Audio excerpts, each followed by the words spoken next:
සුබ දවසක් කියලා පිළිගන්න ඕගොල්ලෝ හැමෝම. ඉතින් අද මම මේ වීඩියෝ එකෙන් ගේන්නේ ඕගොල්ලෝ ග්‍රැෆික් ඩිසයින් කරන කෙනෙක් නම් ඕගොල්ලන්ට අනිවාර්යෙන් තියෙන ප්‍රශ්නයක් ගැන තමයි මම අද මේ වීඩියෝ එකෙන් කියන්නේ.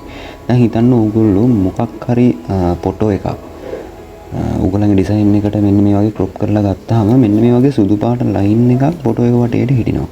ඉතින් අන්න ඒ වගේ ලයින් එකක් හිටුනහම අපිට බෑ මේක කොහොමවත් අපේ ඩිසයින් එකට දාගන්න. ඉතින් කොහොමද මෙන්න මේ වගේ ලයින් එකක් එනවා නම් ඒක අයින් කරගන්න කියලා තමයි මේ වීඩියෝ එකෙන් කියන්නේ. මේක හරි සරල දෙයක්.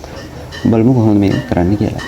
මුලින්ම මම මේ ක්‍රොප් කරගත්ත ෆොටෝ එක මේ විදිහට අරගෙන මම මේක ලේයර් පැලට් එක ගන්නවා. ඔයාලට පේනවා මේ ලේයර් පැලට් එකේ අපි ක්‍රොප් කරගත්ත ෆොටෝ එක තියෙනවා. ඊට පස්සේ මම මේ ෆොටෝ එක උඩ රයිට් ක්ලික් කරලා සිලෙක්ට් පික්සල් කියන එක දෙනවා.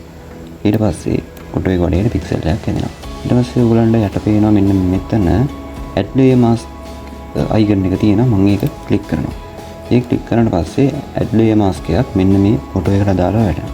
ඊට පස්සේ මම මේ mask එක උඩ right click කරලා mask එක උඩ click කරලා මම උඩ තියෙන මේ filter කියන එකට යනවා. filter කියන එක ගියාට පස්සේ යට තියෙන others කියලා එකක්. අන්නේ others කියන එක යටතේ මෙතන තියෙනවා minimum කියලා එකක්.